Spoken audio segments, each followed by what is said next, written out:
Tahukah kau apa jadinya jika seorang wanita cantik dan baik hati menjadi gila? Apa yang akan terjadi padanya? Li si bujangan pernah membujuknya untuk makan pisang. Wang si pembual memaksanya menelan terong. Bahkan, pernah suatu kali dia disiksa oleh beberapa orang selama 3 hari 3 malam. Pada akhirnya, dia hanya diberi 1 porsi makanan basi yang bahkan anjing pun tidak mau memakannya. Tak disangka, di hari keempat, orang-orang ini pergi memancing di sungai. Perahu mereka terbalik, dan semuanya mati. Sementara wanita gila itu tidak hanya baik-baik saja, tetapi malah menjadi lebih cantik. Terutama karena suaminya adalah seorang pahlawan. Bertahun-tahun lalu, terjadi tanah longsor di gunung. Suaminya adalah orang pertama yang menyadarinya dan menyuruh semua orang lari. Tapi dia sendiri, demi menyelamatkan seorang lansia yang kesulitan berjalan, tertelan oleh tanah longsor. Sejak saat itu, wanita itu setiap hari membawa payung ke tempat suaminya meninggal dan menunggu. Ia ingin menjemput suaminya pulang. Wanita itu menjadi gila. Dia selalu ingat hari itu. Hujan turun sangat deras. Awalnya, orang-orang masih baik padanya. Kasihan melihatnya tidak makan dan minum. Mereka selalu memberinya sedikit sup dan nasi untuk mengisi perutnya. Dia selalu tersenyum dan mengucapkan terima kasih. Tapi di setiap tempat, ada saja orang jahat. Beberapa bujangan tua di desa melihat wanita gila itu cantik. Dengan tubuhnya yang aduhai, mereka akan membawakan makanan untuknya. Mereka juga akan bertanya apakah dia ingin makan kue. Jika iya, mereka minta dipeluk. Wanita gila itu suka makan, dan tidak mengerti apa-apa, jadi dia membiarkan dirinya dipeluk. Orang lain bertanya padanya kenapa, dia hanya menjawab ingin menyimpan makanan untuk suaminya. Takut suaminya kelaparan, desa kami sangat konservatif. Ketika berita ini menyebar, para wanita tidak mau lagi membantu wanita gila itu. Mereka merasa dia tidak tahu malu. Tidak hanya mereka berhenti memberikan makanan, mereka juga melarang suami mereka mengirimkan makanan karena takut digoda. Akibatnya, wanita gila itu sering kelaparan. Para bujangan tua di desa itu bahkan lebih kejam. Awalnya hanya meminta pelukan, kemudian meningkat menjadi meminta ciuman. Setiap kali mereka mencoba seperti itu, wanita gila itu akan tertawa dan mendorong mereka pergi. Dia berkata, tidak boleh, karena dia sudah punya suami. Karena wanita gila itu tidak mengizinkan hal itu. Para bujangan tua pun takut jika masalah ini membesar. Mereka perlahan mulai mengabaikannya. Meski begitu, dia tetap menjadi bahan gosip di desa. Namun, menurutku bukan dia yang salah, melainkan warga desa. Apa yang dia lakukan salah? Dia hanya ingin mengisi perutnya. Dia hanya ingin menunggu suaminya pulang. Setiap kali para wanita desa membicarakannya, aku selalu berpikir, siapa yang masih ingat bahwa suaminya adalah seorang pahlawan? Jika dia bukan wanita yang setia dan penuh cinta, dia tidak akan menjadi gila karena kehilangan orang yang dicintainya. Aku adalah siswa harian. Orang tuaku selalu memberiku uang makan setiap hari.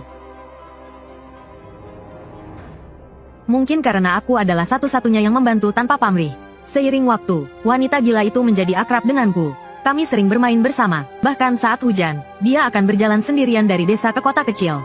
Dia datang ke SMA tempat aku belajar untuk menjemputku. Pulang sekolah, dia takut aku kehujanan. Tapi tak lama kemudian, gosip menyebar. Teman-temanku bilang aku selingkuh dengan wanita gila itu. Mulut anak nakal selalu kotor. Setiap kali wanita gila itu menjemputku, mereka bilang istriku datang menjemput. Aku sangat malu karenanya. Berkali-kali aku minta wanita gila itu untuk tidak menjemputku. Tapi dia tidak mendengarkanku. Dia terus menjemputku selama 3 tahun. Membuatku ditertawakan di SMA selama 3 tahun. Setiap kali menjemputku, dia selalu memberiku makanan yang baru dimakan separuh. Itu jelas untuk suaminya, tapi malah diberikan kepadaku. Aku selalu bilang padanya aku tidak mau. Beberapa teman tahu dia suka menyimpan makanan untuk suaminya. Wanita gila itu tidak tahu malu. Dia juga akan memegang tanganku dan bilang aku suami kecilnya. Aku berniat baik, tapi malah dipermalukan selama 3 tahun. Sampai Topan datang di kelas 3 SMA. Sekolah diliburkan setelah setengah hari. Semua orang berlari keluar kelas menerjang angin dan hujan deras. Wanita gila itu datang lagi menjemputku.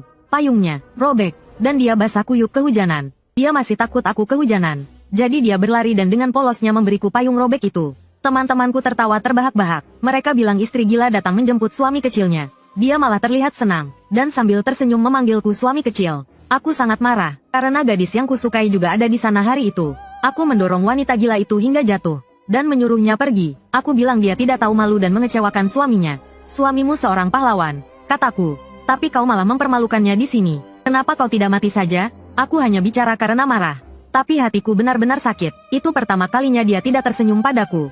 Dia terjatuh, menatapku dengan ketakutan. Akhirnya, dia bangkit dengan gemetar, tapi tetap memasukkan payung robek itu ke tanganku. Lalu dia lari ketakutan. Aku mencoba menjelaskan semuanya pada gadis yang kusukai, tapi dia tidak mau mendengarkan.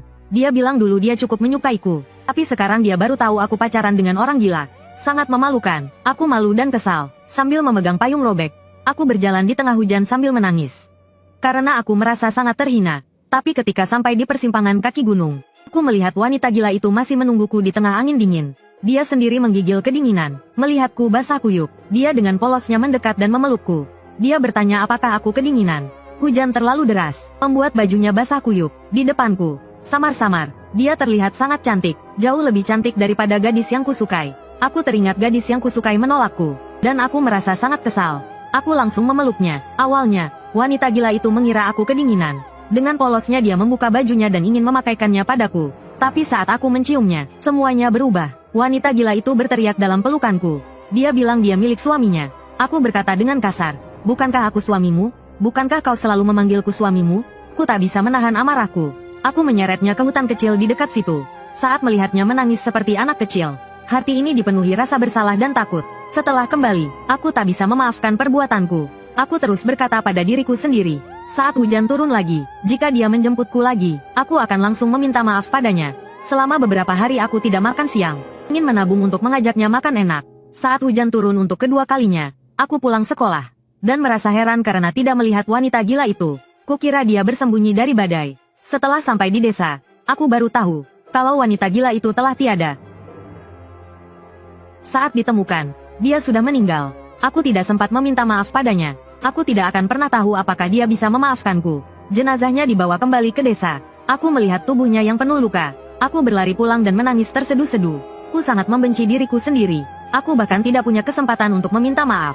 Tidak ada seorang pun di rumah wanita gila itu. Setiap keluarga menyumbang sedikit uang untuk memakamkan wanita gila itu. Karena uangnya tidak banyak, mereka hanya membeli satu peti mati. Rencananya dia akan dimakamkan bersama suaminya. Tidak ada yang mau menggotong peti mati wanita gila itu. Biasanya hal ini dilakukan oleh anggota keluarga yang lebih muda. Karena tidak ada pilihan, mereka harus membayar lebih. Beberapa pria tua di desa untuk melakukannya. Aku menawarkan diri untuk menggotong peti matinya. Ibuku sangat marah saat tahu keinginanku. Keluargaku bertanya mengapa aku ingin menggotong peti mati wanita gila itu. Sambil menangis aku bilang pada mereka, ini yang harus kulakukan. Aku menceritakan semua yang terjadi antara aku dan wanita gila itu. Setelah mendengarnya, ibuku memaki aku sebagai manusia sampah. Dia bilang telah membesarkan anak yang buruk. Ayahku menyuruhku menebusnya dengan membawa foto mendiang. Ada tradisi di desa kami.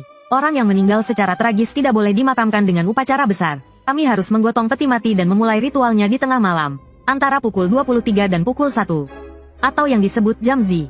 Lalu memakamkan wanita gila itu. Di desa, itu disebut mengantar peti mati hantu. Ada aturan dalam mengantar peti mati hantu. Tidak boleh bersuara, tidak boleh menangis. Peti mati harus dimakamkan dalam keheningan. Satu-satunya suara yang diperbolehkan adalah suara suling. Tapi tidak boleh ada suara gong atau gendang. Larut malam, semua pintu dan jendela rumah di desa terkunci rapat. Aku membawa potret wanita gila itu. Di depan, orang yang meniup suona membawa dan menaburkan uang kertas. Aku mengikutinya dari belakang. Di belakangku ada dua orang yang mengangkat peti mati. Peniup suona tidak memainkan musik. Ia hanya meniupnya sesekali, untuk memberitahu orang-orang di gang depan bahwa rombongan pengantar peti mati hantu sedang datang. Membiarkan orang hidup menghindar. Kami keluar dari desa. Setelah melewati sungai kecil, kami akan sampai di makam suaminya. Sungai kecil itu sangat kecil dan dangkal. Semua orang terbiasa melewatinya. Hanya orang luar yang perlu berhati-hati. Malam ini cahaya bulan redup. Sekeliling gelap gulita. Aku membawa potretnya, berjalan seperti biasanya. Tapi entah kenapa, kakiku tiba-tiba terperosok dan aku jatuh. Kupikir aku bisa berdiri tegak. Tapi aku jatuh ke tanah. Wajahku terbenam di sungai dan aku tersedak air. Sangat sakit, tapi aku tidak berani berteriak. Karena saat mengantar peti mati hantu, kita tidak boleh bersuara. Kalau tidak, kita akan mengganggu orang yang sudah meninggal. Hidupnya sudah susah. Setidaknya aku ingin dia beristirahat dengan tenang setelah kematiannya. Saat itu, pergelangan kakiku seperti ditarik kuat oleh sebuah tangan. Menyeretku beberapa meter. Orang-orang di sampingku ketakutan. Mereka segera menurunkan peti mati dengan hati-hati. Dan tanpa suara menarikku, aku memuntahkan air. Peniup suona mengeluarkan senter dan menyinarinya ke arahku. Dengan suara pelan, dia bertanya apakah aku baik-baik saja. Aku bilang pergelangan kakiku sepertinya tertarik sesuatu. Dia lalu menyinari pergelangan kakiku dengan senter. Tapi saat disinai, semua orang panik. Aku juga terkejut. Di pergelangan kakiku, terdapat bekas cakar hitam. Bekas cakar itu sangat jelas, seperti tangan manusia.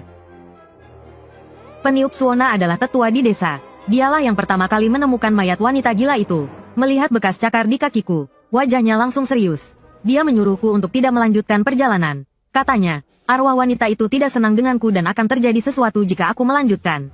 Aku hancur, bukan karena takut, tapi karena aku tidak menyangka dia bahkan tidak mengizinkanku membawa potretnya. Dia tidak mungkin memaafkanku lagi. Dia membenciku. Potret itu diambil oleh tetua. Aku juga disuruh pulang. Sebagai seorang pria dewasa, aku tidak bisa menahan tangisku. Itu adalah penyesalanku yang mendalam padanya.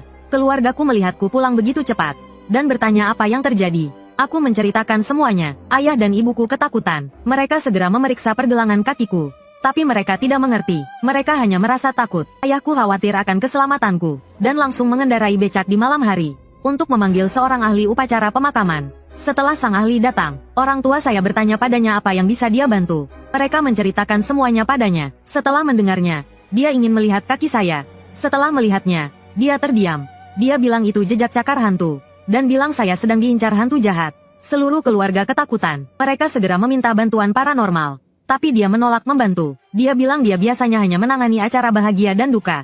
Dia tidak menangani hal seperti ini. Paranormal itu memberitahu kami. Ini baru permulaan. Pada hari ketujuh arwah wanita itu kembali. Dia akan mengambil nyawa saya.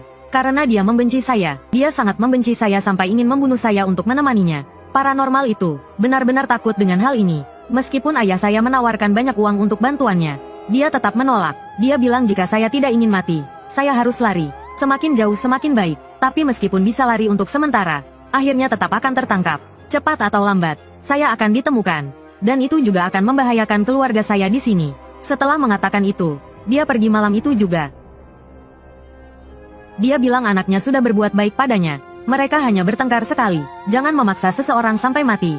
Tapi apa gunanya memarahi? Orang tua saya membeli banyak barang untuk dibawa pulang. Patung Bodhisattva, patung Buddha, patung Sanshing, berbagai macam patung dewa diletakkan di rumah.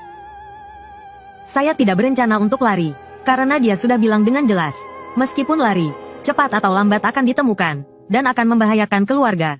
Saya tidak bisa melakukan hal seperti itu. Beberapa hari ini, saya merasa linglung. Pikiran saya dipenuhi kenangan wanita gila itu. Saat saya dorong jatuh dan memakinya, kesedihan dan ketakutannya tidak akan pernah saya lupakan seumur hidup saya.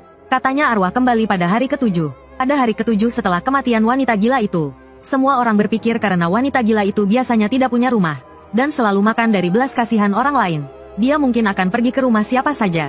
Jadi malam itu, semua orang meletakkan semangkuk nasi putih di depan pintu mereka, tapi tidak membuka pintu. Artinya, setelah makan, pergilah. Jangan masuk, entah kenapa. Seolah-olah ada sesuatu yang mengejar mereka dari belakang. Gonggongan anjing terdengar sangat keras. Saat melarikan diri, mereka sesekali berhenti dan melihat ke belakang. Seolah-olah ada seseorang yang mengawasi mereka dari belakang. Setelah melihat sebentar, mereka melanjutkan pelarian mereka. Sesekali ada anjing yang masuk ke kandangnya. Seolah-olah ketakutan, mereka merengek. Dalam situasi seperti ini, tentu saja tidak ada yang berani keluar rumah. Tapi saya keluar. Saya keluar lewat jendela. Dalam kegelapan, saya berjalan terlatih-tatih. Saya sampai di makam wanita gila dan suaminya. Saya membawa roti dan mie kuah yang biasa saya berikan padanya. Dengan hati-hati, saya meletakkannya di depan makam. Melihat makamnya, saya tidak bisa menahan tangis. Sambil menangis, saya berkata, maafkan aku. Semua ini salahku. Jika kau ingin balas dendam, aku tak akan menyesal. Tapi kuharap kau jangan apa-apakan orang tuaku. Aku bilang padanya, setiap rumah menyediakan nasi putih. Aku harap dia bisa makan dengan layak. Aku duduk di depan makamnya dan bercerita tentang masa lalu. Semakin ku ceritakan, semakin aku merasa bersalah. Dia begitu baik padaku, walaupun dia agak bodoh. Dia selalu menjemputku saat hujan. Setiap pulang bersama, dia selalu khawatir aku kedinginan dan berulang kali mengancingkan bajuku. Meskipun dia sangat lapar, dia selalu menyisakan separuh makanannya untukku. Aku benar-benar bajingan. Aku menangis sampai hampir subuh. Ketika orang tuaku menemukanku, saat mereka menemukanku, aku panik. Ibu menamparku karena marah, lalu memelukku sambil menangis. Dia bertanya kenapa aku begitu bodoh. Aku menenangkannya, dan bilang jangan khawatir, malam ketujuh sudah lewat, kan? Dan aku baik-baik saja. Pasti wanita gila itu sudah memaafkanku. Melihatku baik-baik saja, orang tuaku tak berkata apa-apa lagi, dan membawaku pulang. Tapi sesampainya di rumah, desa terasa ramai. Semua orang berkumpul di pintu masuk desa. Penasaran, kami mendekat untuk melihat, dan langsung tercengang. Di pohon di pintu masuk desa, tergantung sesosok mayat. Dia adalah tetua yang meniup suona sebelumnya. Dia gantung diri dengan ikat pinggangnya sendiri. Lidahnya terjulur panjang, dan matanya melotot seperti ingin keluar. Di lengannya, ada bekas cakaran yang persis seperti milikku. Kebetulan ada kamera CCTV di pintu masuk desa. Karena hanya ada satu jalan keluar masuk desa, Dulu sering terjadi pencurian anjing, motor, bahkan becak, makanya dipasang CCTV di sana. Orang-orang memanggil polisi. Sebelum polisi datang, orang-orang iseng membuka rekaman CCTV. Semua orang mengerumuninya. Aku pun ikut penasaran dan melihatnya. Setelah melihatnya, bulu kudukku berdiri. Dia seperti diseret ke sana. Beberapa kali dia mencoba merangkak keluar, tapi ditarik kembali oleh tangan tak kasat mata. Ikat pinggangnya juga melayang di udara, seolah ada orang tak terlihat yang memegangnya. Tetua itu jelas berteriak beberapa kali, tetapi tertutupi oleh gonggongan anjing desa. Dia melawan beberapa kali, tapi akhirnya kehabisan napas. Dia pun tergantung di pohon. Awalnya dia masih bergerak-gerak, tapi tak lama kemudian diam. Tubuhnya tergantung kaku di sana. Semua orang ketakutan. Mereka bilang ini ulah hantu. Aku juga tidak menyangka. Ku baik-baik saja, tapi tetua Sing meninggal. Semua ini membuat orang tuaku sangat takut, karena di tubuhku dan jenazah ada bekas cakaran.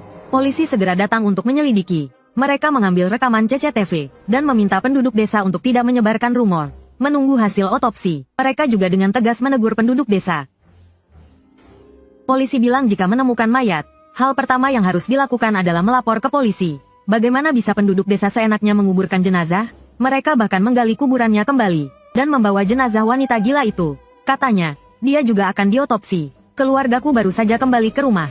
Ibuku langsung menangis. Aku tahu dia mengkhawatirkanku. Aku ingin menghiburnya, tapi tak bisa berkata-kata. Ayahku menyuruhku kembali ke kamar untuk beristirahat. Dia bilang bagaimanapun caranya, dia akan berusaha menyelamatkanku. Aku kembali ke kamarku, meskipun semalaman tidak tidur. Aku tidak merasa lelah. Di dalam kamar, aku masih memikirkan wanita gila itu. Aku tidak mengerti mengapa dia mengambil nyawa tetua itu. Saat tengah hari, seorang tamu datang ke rumah. Dia adalah paranormal yang sebelumnya bilang tidak akan ikut campur lagi. Tapi dia tetap datang ke rumahku. Aku tidak tahu berapa banyak yang orang tuaku bayar untuk mengundangnya. Seekor ayam disembelih, dan dimasak untuk paranormal itu. Paranormal itu memintaku untuk duduk di sampingnya, dan menanyai aku dengan detail. Dia juga memeriksa bekas cakaran di pergelangan kakiku. Lalu dia bilang merasa aneh, karena hantu biasanya mencabut nyawa pada hari ke-7. Tapi sekarang sudah lewat hari ke-7 dan aku baik-baik saja. Seharusnya aku mati bersama tetua itu. Aku bertanya apa yang harus kulakukan. Dia bilang jangan terburu-buru, suruh aku tidur nyenyak. Kita lihat saja setelah matahari terbenam. Paranormal itu juga memintaku untuk tidak terlalu tegang. Dia bilang karena sudah lewat hari ke-7 dan aku baik-baik saja. Seharusnya tidak akan ada masalah. Mendengar itu, aku sedikit lega. Tiba-tiba aku merasa mengantuk. Setelah makan, aku kembali ke tempat tidur, dan tidur sampai matahari terbenam. Paranormal itu datang ke kamarku. Dia membawa banyak barang. Dia bilang jika wanita gila itu hantu gentayangan. Dia pasti belum bereinkarnasi. Jika aku benar-benar dalam bahaya, malam ini akan terjadi sesuatu. Lalu dia meminta orang tuaku untuk memindahkan tempat tidur keluar. Ruangan itu langsung kosong. Dia mengeluarkan banyak lilin putih kecil dari tasnya. Paranormal itu memintaku untuk duduk di lantai. Lalu dia meletakkan lilin-lilin putih kecil itu mengelilingiku. Setelah itu, dia mengambil 3 lilin dan menusuk jariku dengan jarum. Dia mengoleskan darah ke dasar lilin. Dia menyuruhku menunggu di luar ruangan sebentar. Beberapa menit kemudian, dia mengizinkanku masuk. Lalu dia bertanya padaku, kenapa orang tidak boleh menoleh saat berjalan di malam hari? Aku menggeleng, bilang aku tidak tahu. Dia memberitahuku, hantu menyakiti orang. Sebenarnya kebanyakan hantu meniup lilin. Karena orang takut hantu 3 bagian. Hantu takut orang 7 bagian. Selama seseorang memiliki aura positif yang kuat, roh jahat tidak bisa mendekat. Dan yang mengendalikan energi yang tubuh manusia, adalah 3 lampu kehidupan, terletak di atas kepala dan kedua sisi bahu. Berjalan di malam hari tidak boleh menoleh. Untuk menghindari hantu meniup lilin, beberapa hantu ingin menyakiti orang, akan meniup angin yin di bahu. Tapi angin yin tidak bisa memadamkan aura positif seseorang. Tetapi jika orang itu menoleh karena ragu, saat menoleh akan menimbulkan angin, bersama dengan angin yin yang ditiup hantu, bisa memadamkan lampu kehidupan. Seperti tetua sebelumnya, ahli itu menyatakan bahwa dia pertama kali ditiup lilinnya oleh hantu. Itu sebabnya dia bisa didekati hantu. Tapi aku merasa ragu, tetua itu seharusnya diseret keluar saat tidur. Dia tidak bisa menoleh. Bagaimana lampu kehidupannya bisa padam? Dan ada satu hal lagi yang membuatku ragu. Saat aku mengantar peti mati hantu, lampu kehidupanku jelas tidak padam. Mengapa tiba-tiba pergelangan kakiku dicengkeram hantu? Apakah itu berarti hantu ganas ini, jika ingin menyakiti orang, bisa melakukannya bahkan tanpa memadamkan lampu kehidupan? Aku menyampaikan keraguan ini kepada sang ahli. Dia bilang dia tidak tahu. Kejadian ini bertentangan dengan pengetahuannya, tapi dia sudah memberiku metode terbaik. Aku bertanya apa yang harus kulakukan selanjutnya. Ahli itu menunjuk ke lilin-lilin di lantai.